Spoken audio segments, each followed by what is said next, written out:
ఇంకోటి ఏదో చెప్తున్నాను నిన్న, ఏదో సీక్రెట్ సంపాదన, ఇంకో సంపాదన నీ దగ్గరే ఉంటుంది రాశాలు చెప్పరాదు. మరి నీ కొడుకు గురించి ఏమన్నా మాట్లాడితేనేమో ఏడు చెప్తాను. మొన్న నా కొడుకులా ఓ షర్ట్ వేసి కాస్ట్లీ షర్ట్ వేసుకున్నా.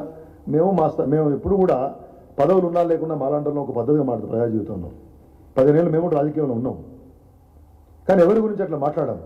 ఇవాళ నువ్వు కేటీఆర్ గారి గురించి, కేసీఆర్ గారి గురించి ఎట్లా పడితే అట్లా మాట్లాడుతున్నావు నేను చెప్తున్నా. నేను చూసిన సోషల్ మీడియాలో, నాకు తెలియదు, ₹1,50,000 షర్ట్ వేసుకున్నాడు ఆయన కొడుకు అని ఎవరు చెప్పాను. అది ఎంతవరకు మీద నాకు తెలియదు. మరి కాస్ట్లీ షర్ట్ వేసుకుని నువ్వే చెప్పినావు, కాస్ట్లీ షర్ట్ వేసుకున్నాడని అందరు తిడుతున్నారు మావాడిని. మరి నువ్వు మందిని ఎందుకు అంటున్నావు? నీ గడికలు వచ్చినాయి. మరి ఆస్తులు అమ్మి ఇంకేదో అమ్మి ఎన్నికల్లో పోటీ చేసినావు అని ఆయన చెప్పుకుంటాను నిన్న నేను ఎక్కడున్నావు. మరి ఇవాళ ఎన్నికలు వచ్చినాయి మీ దగ్గర ఆస్తులు. ఇవాళ బీజేపీలలో ఉన్న స్థాయిలో ఉన్న వాళ్ళు గతంలో ఎక్కడ ఉన్నారు, ఇవాళ వాళ్ళ యొక్క ఆస్తుల గురించి మరి మాట్లాడదామా? వాళ్ళకి ఎన్నికలు వచ్చినాయో మాట్లాడదామా? అరే నువ్వు వ్యక్తిగతంగా ఎందుకు మళ్ళీ దాంట్లోనే నేను వ్యక్తిగతంగా మాట్లాడాను. కొద్దిగా మెదడుకు నోటికి కనెక్షన్ ఉన్నట్టు మాట్లాడండి. ప్రజలు ఏమనుకుంటారు అనేటువంటి ఒక ఇంగిత జ్ఞానం పెట్టుకొని మాట్లాడండి. అంతేగాని ఇష్టారీతిగా మాట్లాడేది.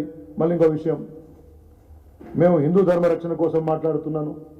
కేటీఆర్కు చేతనైతే కుటుంబంతో సహా ఏంది నువ్వు అంచుకున్న గుడికి వస్తావా, టైంకి వస్తావా, సభ్యులతో వస్తావా, తడిబట్టలతో? ఏం పిచ్చి మాటలే నాకు అర్థం కాదు. నీ పిచ్చి రాజకీయానికి ఇంకా మనమే తిట్టుకుంటున్నావంటే ఇంకా కుటుంబాలను తీసుకురావాలి. ఏమైనా బుద్ధిగా ఉన్న మాటలు అంటే నాకు అర్థం కాదు. కుటుంబాలను ఎందుకు తీసుకొస్తారండి? రాజకీయం చేసేది మనం కదా, తెలుసుకుందాం కదా. సైద్ధాంతికంగానో ప్రజా జీవితంలో సమస్యల పట్ల నీ చిత్తశుద్ధి, నా చిత్తశుద్ధి, మీ కెపాసిటీ, మా కెపాసిటీ ప్రజల్లో తెలుసుకుందాం కదా.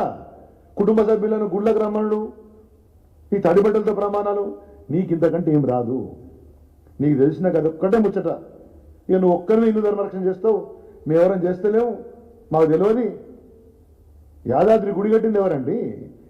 యాదగిరి గుట్ట నిర్మాణం చేసింది ఎవరు? భారతదేశంలోనే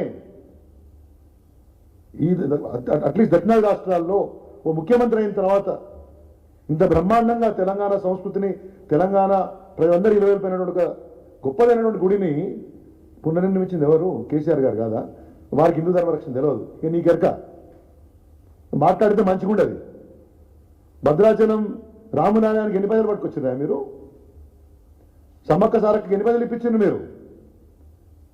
మీ సంగతి నాకు తెలియదు, ఇక మాకు ఎవరికి తెలియదు. గుళ్ళకురా. నీలాంటి వాళ్ళ యొక్క చిల్లర సవాళ్లకు స్పందించాల్సిన అవసరం కేటీఆర్ గారికి లేదు. మేమందరం సమాజం చెప్పడానికి సిద్ధంగా ఉన్నాం. మేము కూడా అక్కర్లే. నీ తుత్తర భాష చాలా మంది వాడేవాళ్ళు ఉన్నారు. కొద్దిగానైనా నీకు వచ్చిన పదవికి, ఆ హోదాకు తగ్గట్టు మాట్లాడితే ప్రజల్లో ఏమైనా గౌరవం ఉంటుంది. అంతేగాని పిచ్చి పిచ్చి సవాళ్ళు అంటే గుళ్ళకి రా, ఇక మాకేం పని లేదు. గుడికి పోతాం, ఎందుకు పోతామండి?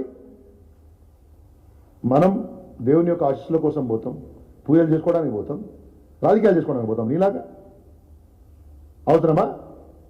నేను ఇంతకుముందు చూశాను అది తడిబట్టలతో రా. ఏంటండి ఈ సంస్కృతి? నాకు అర్థం కాదు. మానుకోవాలి ఇటువంటి సంస్కృతి. ఇటువంటి సంస్కృతిని బీజేపీ నాయకులు ఖండించాలి. రాజకీయ సవాళ్ళ కోసం వాడుకునే అవసరం ఏముందండి? అదొక భావన. ధర్మాన్ని పాటించడం, ఎవరి ధర్మాన్ని వాళ్ళు పాటిస్తారు, ఎవరి ధర్మాన్ని వాళ్ళు రక్షణ చేస్తారు. దాని గురించి ఏందండి నాకు అర్థం కాదు. పొద్దున్న లేస్తే ఇటువంటి చిల్లర సవాళ్ళ కేటీఆర్ గారు అవసరం లేదు, మేము చూసుకుంటాం. నీకు అవసరమైతే పార్లమెంట్లో కూడా ఆ మధ్య చూసినాను పిచ్చి పిచ్చిగా మాట్లాడడం కేసీఆర్ గారి గురించి. ఆ మధ్య ఏదో ఈయన పిచ్చి మాటలు చెప్తే చాలా ఉన్నాయి. కేసీఆర్ గారికి ఏదో బీదర్లో ప్రింటింగ్ ప్రెస్ ఉందని మాట్లాడు నవ్వుకున్నారు అందరూ. దానికి ఏదో కేసు కూడా పెట్టినాం మేము. ఏమన్నా కొద్దిగానైనా ఈయన ఓరుకుంటే అరెస్టులు వస్తాయా? రాష్ట్రంలో ఎన్ని సమస్యలు ఉన్నాయండి అన్న. నిరుద్యోగులు జాబ్ క్యాలెండర్ సరిగ్గా అమలు చేస్తలేరని చెప్పేసి వాళ్ళు కొట్లాడుతున్నారు. మళ్ళీ యూరియా సమస్య వచ్చింది, కరెంటు సమస్యలు వచ్చినాయి. కాంగ్రెస్ పార్టీ ఇచ్చినటువంటి గ్యారంటీలు, హామీలు ఏం అమలు అవుతలేవు. ఎస్ఎల్బిసిలా ఇంకా కొన్ని శవాలే బయటికి రాలేదు. అక్కడ ఏం పరిస్థితుందో తెలియదు. ఒక్కనాడు మాట్లాడినావా? బనకచర్ల మీద మాట్లాడినావా? ఒక్కనాడైనా? ముందు మనకు అర్థం కావాలి కదా ముచ్చట ఏందో మాడాలంటే. ఇన్ని సమస్యలు. మేము ఈ ప్రభుత్వం మీద ఈ బనకచర్లు అనుకోండి, లేకపోతే అనేక రకాల సమస్యలు రాష్ట్రంలో ఉన్నాయి, వాటి గురించి మాట్లాడుతుంటే ఎంతసేపటికి పిచ్చి మాటలు పిచ్చి వ్యవహారాలు తప్పితే మీకు ఇచ్చినటువంటి ప్రజలు ఇచ్చినటువంటి యొక్క పదవులను సద్వినియోగం చేసుకొని తెలంగాణ రాష్ట్రానికి రావాల్సిన నిధులో లేకపోతే స్కీమ్సో విభజన అంశాలు ఏదైనా గది మాట్లాడరాదు, ఏమైనా పేరు వస్తుంది. చూస్తుంటే ఇప్పుడు కూడా 2 సంవత్సరాలు అయిపోయింది, దగ్గర సంవత్సరాలు అయిపోయింది. ఏం సాధించినా మీరు ఇద్దరు నాకు అర్థం కాదు.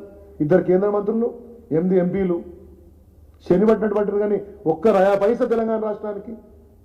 కాబట్టి నేను ఒకటే చెప్తా ఉన్నా మిత్రమా, మీరు అనుకుంటే అరెస్టులు కావు, మీరు ఇట్లా ఏదో తాటి మట్ట సప్పుడునే ఉంటారు కదా, ఈ తాటాకు సప్పుడు నడవై మీరు రేవంత్ రెడ్డి కలిసి ఎన్ని తమాషాలు చేసినా అయ్యేదే ఉండదు.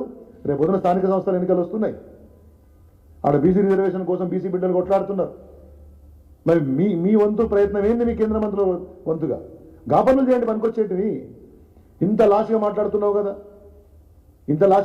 కదా, నీ పార్లమెంట్ సెగ్మెంట్లా నువ్వు కేటీఆర్ గారికి సవాల్ చేస్తున్నావు కదా, గంత దుకాణం నీకు లేదు కానీ మేము సవాల్ చేస్తున్నాం. రేపు పొద్దున స్థానిక సంస్థల ఎన్నికలల్లో నీ పార్లమెంట్ సెగ్మెంట్లో ఓ 50% స్థానిక సంస్థలల్లో ఆ ఎంపీటీలు జడ్పీటీలు గెలిపి నీకు దమ్ముంటే ఎంతసేపటికి ఏదో ఒక అంశం మీద ప్రజలు ఓట్లేసినంత మాత్రాన పదవులు చెందిన గొప్పోళ్ళు కారు. నేను ఇప్పటికైనా బండి సాగించి చెప్తా ఉన్నాను, ఇటువంటి పనికి మాలిన మాటలు మాట్లాడడం బంద్ చేసి రాష్ట్రానికి ప్రజలకు పనికొచ్చేది మీ పార్లమెంట్ సెగ్మెంట్ వాళ్ళకు పనికొచ్చే అంశాలు మాట్లాడితే కనీసం మీకు ఓట్లేసిన ప్రజలు కృతజ్ఞతగా ఉంటారు.